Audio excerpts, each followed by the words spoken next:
Malayalam YouTube ചാനലിൻ്റെ മറ്റൊരു വീഡിയോയിലേക്ക് സ്വാഗതം. ഈ വീഡിയോയിൽ നമ്മൾ പറയുന്നത് പ്രധാനമായും ഈ ചാനലിൽ നമ്മൾ ഡിസ്കസ് ചെയ്യുന്ന അല്ലെങ്കിൽ ഈ ചാനലിൽ നിന്നുള്ള വീഡിയോകളിലൂടെ നിങ്ങൾ അക്വയർ ചെയ്യുന്ന സ്കില്ലുകൾ യൂസ് ചെയ്തിട്ട് എത്തരത്തിലുള്ള പ്രൊജക്റ്റുകൾ നിങ്ങൾക്ക് ചെയ്യാൻ സാധിക്കും എന്നുള്ളതിനെ പറ്റി ഒരു ഐഡിയ കിട്ടാൻ വേണ്ടിയിട്ടാണ്. റീസെൻ്റായിട്ട് ഞാൻ ചെയ്ത ഒരു പ്രൊജക്റ്റാണ് വിസ്പർ എന്ന് പറയുന്ന ഓപ്പൺഎഐയുടെ സ്പീച്ച് ടു ടെക്സ്റ്റ് മോഡലിനെ ഫൈൻ ട്യൂൺ ചെയ്ത് അതിനെ ഒരു മലയാളം സ്പീച്ച് ടു ടെക്സ്റ്റ് മോഡലാക്കി എടുക്കുക എന്നത്. സോ നിങ്ങൾക്കറിയാം, വിസ്പർ എന്ന് പറയുന്നത് ഓപ്പൺഎഐയുടെ ഒരു ലാർജ് ഫൗണ്ടേഷണൽ മോഡലാണ്. അത്തരത്തിലുള്ള വലിയ മോഡലുകൾ പലതും ഓപ്പൺ സോഴ്സ് അല്ലെങ്കിൽ ഓപ്പൺ വെയ്റ്റ്സ് ആയിട്ട് അവൈലബിൾ ആയിട്ടുണ്ട്. അത്തരത്തിലുള്ള മോഡലുകൾ ഫൈൻ ട്യൂൺ ചെയ്തെടുത്ത് നമുക്ക് നമ്മുടെ ആവശ്യത്തിന് ഉപയോഗിക്കാവുന്നതാണ്. അപ്പോൾ ഇത് ആക്ച്വലി ഒരു സ്പീച്ച് ടു ടെക്സ്റ്റ് മോഡലായതുകൊണ്ട് തന്നെ ഇതിൻ്റെ പെർഫോമൻസ് അളക്കുന്നത് ഒരു വേർഡ് എറർ റേറ്റ് എന്ന് പറയുന്ന ഒരു കാര്യത്തിലാണ്. സോ കറൻ്റ്ലി എൻ്റെ മോഡലിന് 37.64% വേർഡ് എറർ റേറ്റ് ആണുള്ളത്. അപ്പോൾ ഈ ഒരു മോഡൽ ബിൽഡ് ചെയ്തതും അത് ഫൈൻ ട്യൂൺ ചെയ്തതും എല്ലാം കംപ്ലീറ്റ് ആയിട്ട് ഫ്രീ ആയിട്ടുള്ള GPU റിസോഴ്സസ്, അതായത് കാഗിൾ പോലുള്ള റിസോഴ്സസ് യൂസ് ചെയ്തിട്ടാണ്. സോ നമ്മുടെ ചാനലിൽ വരുന്ന ആശയങ്ങളും കൺസെപ്റ്റുകളും സ്കില്ലുകളും വെച്ചിട്ട് നിങ്ങൾക്കും ഇത്തരത്തിലുള്ള പ്രൊജക്റ്റുകൾ ചെയ്യാൻ സാധിക്കും. അപ്പോൾ നമുക്ക് ആ ഒരു പ്രൊജക്റ്റിൻ്റെ ഒരു ഡെമോ നോക്കാം. ഹഗ്ഗിങ് ഫേസിൻ്റെ സ്പേസിലാണ് നമ്മളിത് ഹോസ്റ്റ് ചെയ്തിരിക്കുന്നത്. ഇവിടെ നമുക്കതിനെ ഒരു റിക്രൂട്ടറിന് കാണാൻ പറ്റുന്ന രീതിയിൽ ഒരു വെബ് ആപ്പ് ആക്കി ബിൽഡ് ചെയ്യാനൊക്കെ പറ്റും. ഇവിടെ നിങ്ങൾക്ക് നോക്കിയാൽ ഇവിടെ ഒരു റെക്കോർഡ് ബട്ടൺ ഉണ്ട്. ഇവിടെ നമുക്ക് ഒന്നുകിൽ ഒരു ഓഡിയോ അപ്ലോഡ് ചെയ്യാം, അല്ലെങ്കിൽ നമ്മുടെ മൈക്രോഫോണിൽ നിന്നുള്ള ഓഡിയോ എടുത്തിട്ടായാലും ചെയ്യാം.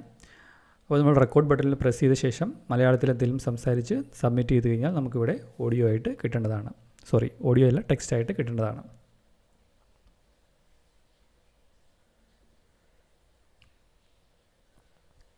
സാങ്കേതികവിദ്യ മലയാളം മനസ്സിലാക്കാൻ നമ്മെ സഹായിക്കുന്നു. ഇപ്പോൾ ഞാനൊരു ഓഡിയോ റെക്കോർഡ് ചെയ്തു. അതിനുശേഷം ഞാൻ സബ്മിറ്റ് ബട്ടൺ പ്രസ് ചെയ്യുകയാണ്. അത് അനലൈസ് ചെയ്ത് അതിൻ്റെ സ്പീച്ച് ടു ടെക്സ്റ്റ് മാറ്റാനായിട്ട് ഒരല്പം സമയമെടുക്കും. ഏകദേശം 1 മിനിറ്റിൽ താഴെയുള്ള സമയമാണ്. കാരണം കറൻ്റ്ലി അത് റൺ ചെയ്യുന്നത് ഒരു CPU-ലാണ്. ആക്ച്വലി ഈ മോഡൽ ട്രെയിൻ ചെയ്തിട്ടുള്ളത് GPU സപ്പോർട്ട് കൂടിയാണ്. അപ്പോൾ GPU സപ്പോർട്ടുള്ള ഒരു സിസ്റ്റത്തിലാണെങ്കിൽ ഫാസ്റ്റായിട്ട് റൺ ആവും. കറൻ്റ്ലി ഞാൻ ഹഗ്ഗിങ് ഫേസിൻ്റെ ഫ്രീ ടയർ CPU ബേസ് ചെയ്തിട്ടുള്ള ഫ്രീ ടയർ പ്ലാനിലാണ് ഈ ഒരു ആപ്പ് റൺ ചെയ്യുന്നത്. സോ അതുകൊണ്ട് അതിനനുസരിച്ചുള്ള ഒരു 1 മിനിറ്റിൽ താഴെയുള്ള ഒരു സമയം എടുക്കുന്നതാണ് നമ്മുടെ ഒരു ഫ്യൂ സെക്കൻഡ്സ് ഉള്ള ഒരു ഓഡിയോ ട്രാൻസ്ക്രൈബ് ചെയ്ത് കിട്ടാനായിട്ട്. എന്താണ് ഇതിൻ്റെ ഔട്ട്പുട്ട്, എത്രത്തോളം കറക്റ്റായിട്ട് വരുന്നുണ്ടെന്ന് നമുക്ക് നോക്കാം. സോ ഡീപ്പ് ലേണിംഗ് ബേസ് ചെയ്തിട്ടുള്ള അൽഗോരിതം ആണ് ഇതിൻ്റെ ബാക്കെൻഡിൽ നടക്കുന്നത്. ഓപ്പൺഎഐയുടെ വിസ്പർ മോഡൽ ആർക്കിടെക്ചർ ഒക്കെ ഫ്രീലി നമുക്ക് മനസ്സിലാക്കാൻ സാധിക്കുന്നു.